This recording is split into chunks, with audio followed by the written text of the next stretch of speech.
ಕಣ್ಣೀನವಾಗಿ ಕೆಲಸ ಮಾಡ್ತಕ್ಕಂಥ ವ್ಯಕ್ತಿ ಪಿ ಚಂದ್ರಪ್ಪ ಅಂತೇಳಿ. ಅವರು ಹೃದಯಾಘಾತದಿಂದ 2011ರಲ್ಲಿ 2011ರಲ್ಲಿ ತೀರ್ಕೊಂಡೋದ್ರು. ಸ್ವಲ್ಪ ಸರಿಯಾಗಿ ಕೇಳ್ರಿ, ಸ್ವಲ್ಪ ಸರಿಯಾಗಿ ಕೇಳ್ರಪ್ಪ. ನಾಳೆ ಇರ್ತಕ್ಕಂಥವ್ರು ಕೇಳ್ರಿ, ಯಾಕಂದ್ರೆ ನಾಳೆ ನಿಮಗೂ ಈ ಪರಿಸ್ಥಿತಿ ಬರ್ಬೋದು. ಬಸವರಾಜ್ ಹೇಳ್ತಕ್ಕಂಥ ಮಾತು ಸುಳ್ಳಲ್ಲ. ನಾಳೆ ನಿಮಗೂ ನಿಮ್ಮ ಕುಟುಂಬಕ್ಕೂ ಇದೇ ಪರಿಸ್ಥಿತಿ ಬರ್ಬೋದು. 2008ರಲ್ಲಿ ನನ್ನ ತಾಯಿ ಗಂಡ ಚಂದ್ರಪ್ಪ, ನನ್ನ ಸ್ನೇಹಿತ ಬಿ ಚಂದ್ರಪ್ಪ ಅಂತೇಳಿ ನನ್ನ ಸ್ನೇಹಿತ, ಅವ ಹೃದಯಾಘಾತದಿಂದ ತೀರ್ಕೊಂಡದ. ಆ ಸತ್ತಂಥ ವ್ಯಕ್ತಿ ಕೂಡ ಕೊಡ್ಲಿಕ್ಕೆ ನಿಮ್ಗೆ ಏನಾಗುತ್ತದೆ? ಭಾಡ್ಯ ನನ್ನ ಮಕ್ಕಳೇ,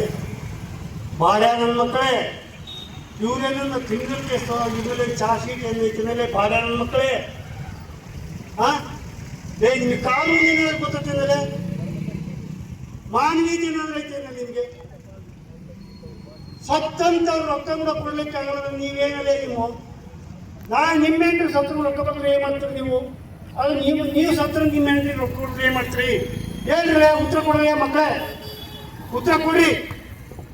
ನೀವು ದೊಡ್ಡ ಬರ್ರಿ, ಮುಂದಕ್ಕೆ ಮಾತಾಡಿ.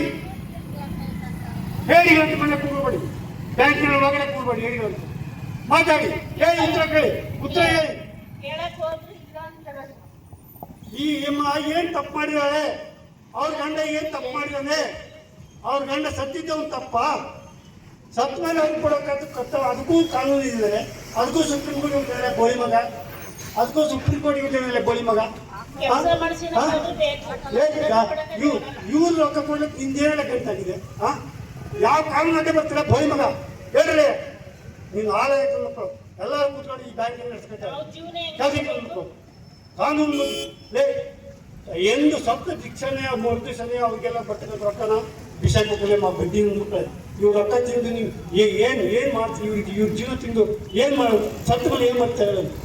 ನೀವು ಮಾಡ್ತಕ್ಕಂಥ ಒಂದು ಕ್ರಿಮಿನಲ್ಗಿಂತ ಅಪರಾಧ, ಕ್ರಿಮಿನಲ್ಗಿಂತ ದೊಡ್ಡ ಕ್ರೈಮ್ ಅಪರಾಧಿಗಳು ಕ್ರಿಮಿನಲ್ಗಿಂತ ದೊಡ್ಡ ನೀವು ದೊಡ್ಡ ಕ್ರಿಮಿನಲ್ ಇರ್ತೀವಲ್ಲ ಮನುಷ್ಯ ಅವ್ರಿಗೆ ನೇರವಾಗಿ ಕೊಡ್ತಾರೆ. ಅದ ಒಂದು ರೀತಿ ದಿವಸ ನೀವು ಕೊಡ್ತೀವಿ ಇವ್ರನ್ನ.